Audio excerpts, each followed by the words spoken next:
Hi, welcome to this session. I'm Vivek Joshi.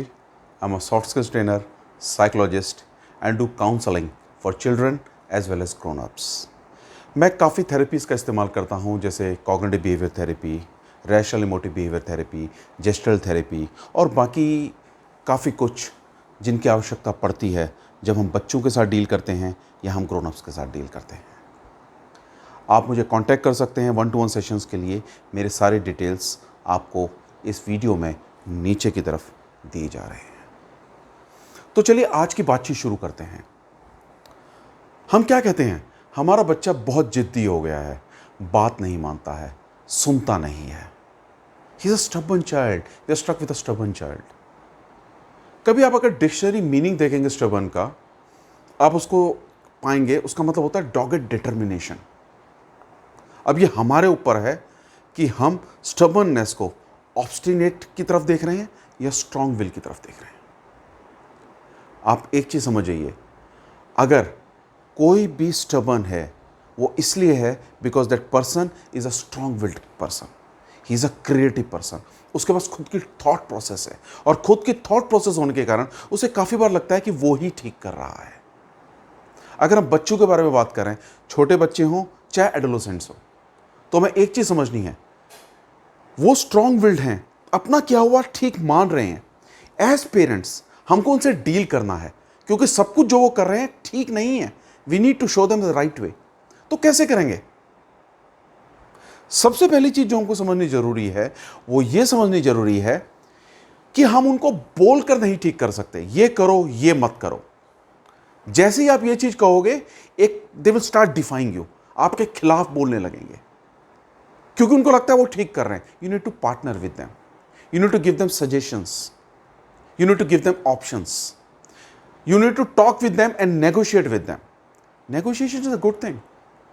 हम घर के बाहर नेगोशिएट करते हैं लेकिन घर के अंदर नेगोशिएट नहीं करते। Ask questions, what is wrong, why are you upset, हो क्या रहा है, दिक्कत क्या हो रही है, परेशानी क्या हो रही है।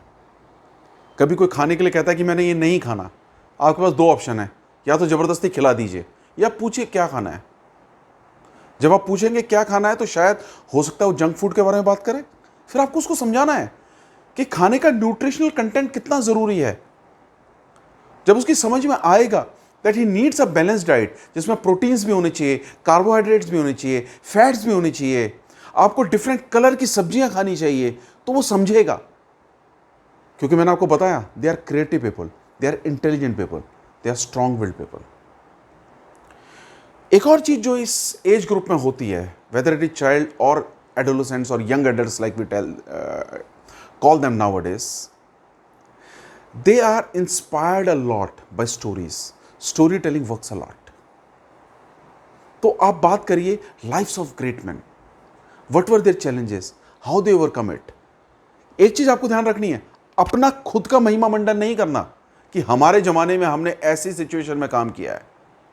Talk about great people, because rightly or wrongly children might not hold you in the high pedestal like they do with say sports stars or with freedom fighters or with scientists, या जिस भी क्षेत्र में उनका इच्छा है, जिस क्षेत्र में उनको काम करना अच्छा लगता है, जो उनकी हॉबीज है।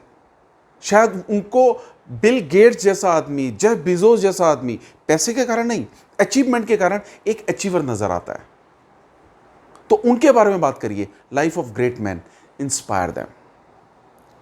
One more thing that we can do with them is we need to reinforce positive beliefs. आप जो भी अपने बच्चे को कहते हैं, आपका बच्चा ना ना ना ना कह रहा है, कभी सोचिए ऐसा तो नहीं कि आपका बच्चा सिर्फ ना ना ना और ना ही सुनता हो। जितना बच्चा पॉजिटिव चीजें सुनेगा उतना ही उसकी पॉजिटिविटी बाहर निकलेगी। एक बड़ा सिंपल गेम आप खेल सकते हैं उससे। आप जब बैठते हैं, जब उसके साथ बातचीत करते हैं, आप उसके साथ एक गेम खेलिए जिसका जवाब सिर्फ हाँ में ही आए। आपको क्या आइसक्रीम अच्छी लगती है? आपको बाहर खेलना अच्छा लगता है? आपको क्या टीवी देखना अच्छा लगता है?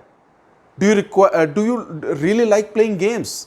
हाँ हाँ हाँ हाँ, पॉजिटिविटी। Reinforce positivity. छोटे बच्चों के साथ ये पूरी चीज बहुत काम करती है। कम्युनिकेशन में अगर हम आए, सुनना बहुत जरूरी है, लिसनिंग।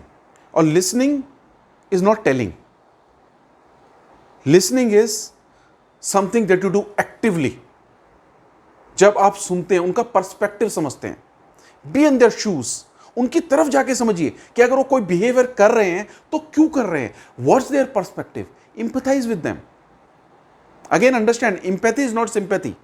इंपैथाइज का मतलब होता है कि सामने वाला क्या समझ रहा है, आप उसे समझते हैं, you understand. So when you listen actively to them, when you empathize with them, when you understand their perspective, and most importantly when you respect them, you will really see that they come on board and they also start listening to you. हमने बीच में बात की थी give them options. Options देने का मतलब ये नहीं है कि हम उनको जो है वही चीज करने को बोलें जो वो करना चाहते हैं। फॉर एग्जाम्पल, आपने ये डिसाइड किया है कि रात को 9:30 इज बेड टाइम। वो हो सकता है कहें नहीं, अब कुछ और करना चाहता हूं, I want to do more of reading, I want to watch this, I want to play this, ना, like a broken record. No बेटा, 9:30 is the sleep time, stand by it. जो चीज करनी है वो करनी है। Giving them options doesn't mean that you tell them to do anything and everything that they want. Giving them options means entirely different thing. अगर कोई बच्चे को आप खिलौना देते हैं तो शायद वो उसे इतने अच्छे से एक्सेप्ट नहीं करेगा, लेकिन अगर आप उसे कहते हैं, of course within your budget, बेटा choose which toy you want, तो जिस चीज को चूज करेगा वो ऑप्शन उसे हमेशा प्यारा लगेगा। चाहे वही ऑप्शन आप खुद ला के दे देंगे तो शायद उसमें 4 गलतियां निकल आएंगी। This is what I mean when I say give them option. Last but not the least, what is most important is a congenial home environment. अगर घर में हम सब लोग आपस में लड़ते ही रहते हैं, अगर husband and wife are always fighting, this is what the kid will understand. For him, fighting and shouting will become a way of life. It's very important to give them a congenial home environment. These are some of the things that we can do to ensure that our kids listen to the right thing.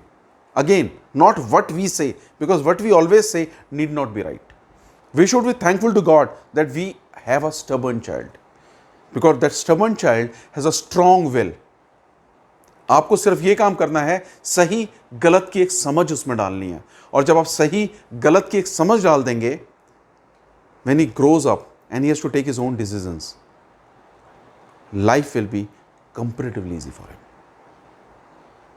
Thanks for listening. Thanks a lot, and we'll meet again. Thank you.